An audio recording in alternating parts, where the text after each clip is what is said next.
India को ये रहा है कि पाकिस्तान ने ज़्यादा फ़ायदे लिए हैं अमेरिका से, लेकिन आज ये पता चलता है कि नहीं, भारत ज़्यादा फ़ायदे ले रहा है। अब आप अवाम से क्या कहलवाना चाहते हैं? जो अवाम के दिल में है, आप अवाम के दिल में है जो वो बोल तो दे, हाँ। लेकिन बाद में ना आप पीछे आएंगे ना गवर्नमेंट नहीं, पीछे आपको आएगी। क्या लगता है अमेरिका के खिलाफ बोलेंगे तो उठा लिए जाएंगे? गहरी बात है। अच्छा, यानी ये आपसे सुन रहा हूँ, ये मेरे ख्याल से इस वीडियो को ज्यादा आपने शेयर करना है। यानी अमेरिका, आप पाकिस्तान में खड़े होगे, मैं एक आजाद पाकिस्तानी और आप भाई आजाद नहीं है, आजादी सिर्फ लफ्जों में लिखी हुई है। भाई हम थे किराए के डाकू, ठीक है ना। हमारे पास रोटी कपड़ा मकान भुट्टो दौर से 1973 से नहीं था। हम थे किराए के डाकू, हमारी जान है, हमारे पास माल नहीं है। एट टाइम्स बड़ी अजीब लगती है कि इंडिया तो बड़ी भारत अमेरिका के बहुत करीब है, पाकिस्तान इतना करीब नहीं है, लेकिन इंडियंस क्यों इस हवाले से बात करते हैं? इंडिया के प्राइम मिनिस्टर को व्हाइट हाउस में बुलाया गया है, मतलब मीटिंग के लिए बुलाया गया है। और ट्रंप जब प्रेसिडेंट बन चुके हैं, अभी अगर इसराइल की बात करें, नेतन्याहू भी, उनके जो प्राइम मिनिस्टर हैं वो वहां मौजूद हैं, लेकिन ऑफिशियली व्हाइट हाउस में जो इनविटेशन दिया गया है व्हाइट हाउस की तरफ से,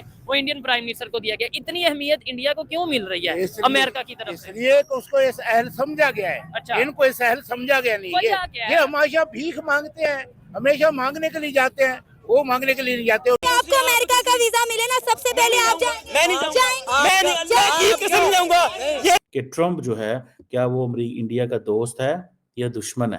देखिए अभी पूरी दुनिया में क्या हो रहा है कि मोदी साहब का आसमानों पे नाम लिखा जा रहा है। किसी मुल्क के वज़ीर आज़म जो हैं वो मोदी साहब के पाँव छू रहे हैं।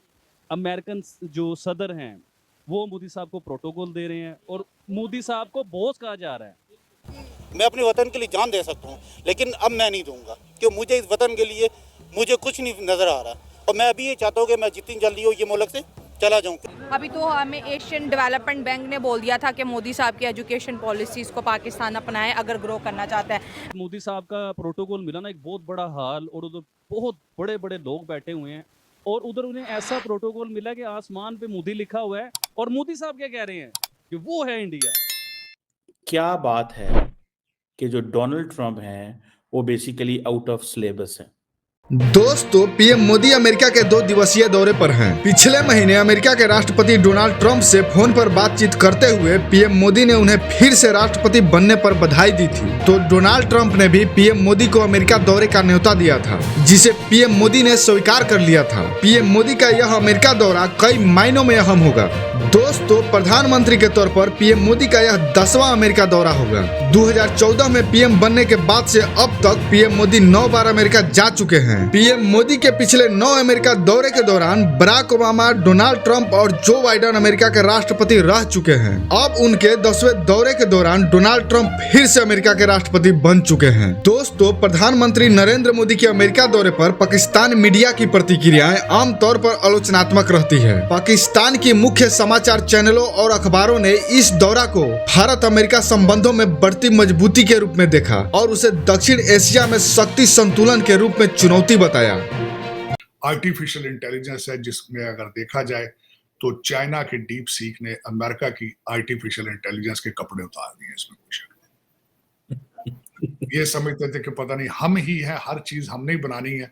वो किसी छोटे से बच्चे ने, जिस तरह लौंडे लपाड़े ने, चाइनीज ने, चीमा साहब 600 मिलियन में उसने ऐसा टीका लगाया कि $1 ट्रिलियन जो है वो इनके फार्म हो गए। और अभी 500 अरब डॉलर जो है उसकी इन्वेस्टमेंट ये करवा रहे हैं यही में।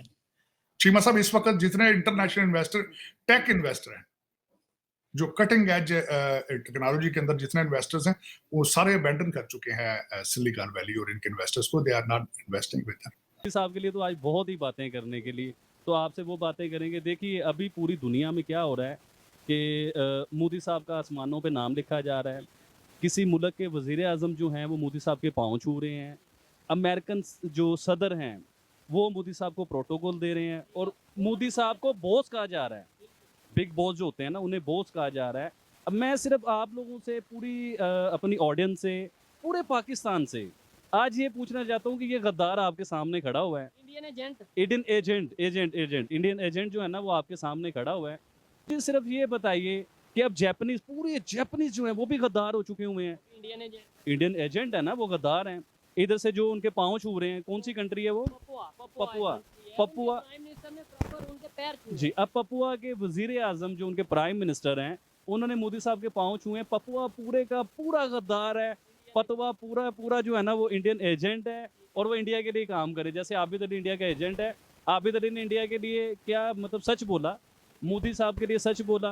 और में मौजूद है, वहाँ आसमान पे नाम लिखा जी सर, वो प्रोटोकॉल मैं आपको बताता हूँ। ऑस्ट्रेलिया में जब मोदी साहब का प्रोटोकॉल मिला ना, एक बहुत बड़ा हाल, और उधर बहुत बड़े बड़े लोग बैठे हुए हैं, और उधर उन्हें ऐसा प्रोटोकॉल मिला कि आसमान पे मोदी लिखा हुआ है, और मोदी साहब क्या कह रहे हैं कि वो है इंडिया। आप समझें यार, उन्होंने अब डेवलपमेंट के हवाले से बात करते हुए बोला है। और ऑस्ट्रेलिया के प्राइम मिनिस्टर ने जो स्टेटमेंट दी है इंडिया के प्राइम मिनिस्टर के बारे में, वो आपने शायद सुनी होगी। उन्होंने बोला है मोदी, प्राइम मिनिस्टर मोदी थी बॉस, उन्होंने बॉस बोला है। तो इसका मतलब ऑस्ट्रेलिया भी इंडियन एजेंट, इंडिया ऑस्ट्रेलिया के प्राइम मिनिस्टर इंडियन एजेंट, बिल्कुल एजेंट, जापान के प्राइम मिनिस्टर इंडियन एजेंट, इसके अलावा पपुआ के प्राइम मिनिस्टर तो बिल्कुल पक्का रहा के एजेंट। पूरी दुनिया इस टाइम रहा की और वो मोदी साहब के एजेंट बन चुके हैं, वो इंडियन एजेंट हैं। तो आबिद अली के ऊपर तो पहले थप्पा लगाया है। और आप करते क्या हो, जो इंसान आपको एक सच्चाई की तरफ लेके जा रहा है, एक सच बताना चाह रहा है, मुझे किसी से मोदी साहब का क्या पॉपुलर है यार वो। अब देखें वो क्यों करते हैं, उनकी तारीफ क्यों करते हैं कि उन्होंने अपने इंडिया की तरक्की की है, आम सिविलियन का फ़ायदा किया है, इंडिया को कहाँ से कहाँ वो लेके गए। ये बात सच है, इसे मान लेना चाहिए। मैं हर इंटरव्यू में ये कहता हूँ कि ये बात सच है, इसे मान लेना चाहिए। अभी आप देखिए इंडिया की स्टडी की, मैं अभी पिछले दिनों आपका ही इंटरव्यू सुन रहा था, और एक फीमेल के साथ था आपका इंटरव्यू। उसमें वो क्या बता रही हैं कि दुनिया में पता नहीं 5000 के 500 कंपनी हैं, और उनमें मोस्टली सबसे ज़्यादा CEO इंडियंस हैं। यानी कि स्टडी में दुनिया में सब मल्टीनेशनल कंपनीज में जी हाँ जी इंडियंस हैं, और दुनिया में इस टाइम जो है सबसे ज़्यादा पढ़े लिखे लोग इंडियंस ही हैं। फिर वो लोग तरक्की क्यों ना करें, वो लोग अपने मुल्क को डेवलप क्यों ना करें, उनका स्ट्रक्चर अच्छा क्यों ना हो।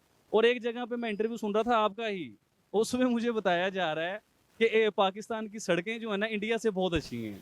यार आप शेम करें, थोड़ा सा सोच लें, समझ लें, थोड़ी स्टडी कर लें, थोड़ा देखो दुनिया में आप मजाक बनवाते हो अपना ऐसी बातें करके। वो इंडिया है भाई, उसे इजी क्यों ले लेते हो आप, वो इंडिया है। और बड़ा अहम सवाल है कि पूरी दुनिया मतलब सुपर पावर है अमेरिका, दुनिया मान रही है अमेरिका को कि वो सुपर पावर है, वो ये कैसे नजर आते हैं ऑटोग्राफ चाहिए। दोस्तों, अमेरिका में अवैध प्रवासियों का मुद्दा काफी गरमाया हुआ है। कई देशों के नागरिक जो अमेरिका में अवैध रूप से रह रहे थे, उनको वापस भेजा जा रहा है, जिसमें भारतीय नागरिक भी शामिल है। भारत की तरफ से पहले ही साफ किया जा चुका था कि जो अमेरिका में अवैध रूप से रह रहे हैं, उसे भारत वापस लेने के लिए तैयार है, और इस प्रक्रिया में अमेरिका का पूरा सहयोग करेगा। अमेरिका में अवैध रूप से रह रहे कई भारतीय नागरिक को वापस भेजा जा चुका है, और कई लोगों को वापस भेजा जाएगा। हालांकि जिस तरह बेड़ियों में जकड़कर उन्हें भेजा गया, उससे भारत में भी विवाद छिड़ गया है। संसद में विपक्ष भी इस मामले पर सरकार को घेर रहा है। ऐसे में पीएम मोदी और ट्रंप के मुलाकात के दौरान इस विषय पर चर्चा होना तय है, और यह भी संभव है कि जब निकट भविष्य में अमेरिका अवैध रूप से रह रहे भारतीयों को वापस भेजे, तो बेड़ियों का इस्तेमाल न करते हुए उसे मानवीय तरीके से भारत भेजे।